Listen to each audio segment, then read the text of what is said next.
সুপারিশপ্রাপ্ত সরকারি প্রাথমিক বিদ্যালয়ের ১৪,৩০০ সহকারী শিক্ষককে শর্ত সাপেক্ষে অতি শীঘ্রই নিয়োগ দেওয়া হবে বলে জানিয়েছেন শিক্ষামন্ত্রী ডক্টর আ.ন.ম এহসানুল হক মিলন।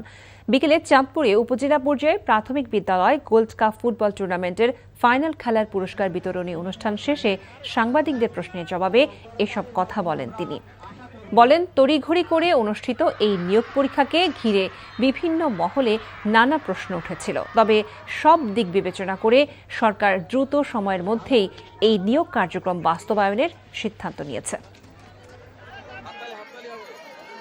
আমরা ১৪,৩০০ মতো যে শিক্ষক পরীক্ষায় উত্তীর্ণ হয়েছিল, সেই পরীক্ষাটি অত্যন্ত তড়িঘড়ি করে স্বল্প সময়ের মধ্যে করা হয়েছিল। বিভিন্ন ধরনের মিশ্র প্রতিক্রিয়ার পরও আমরা পজিটিভলি এটা চিন্তা করেছি এবং তাদেরকে যোগদানের কিছু পূর্ব শর্ত আমরা দিয়ে তাদেরকে যোগদান করা।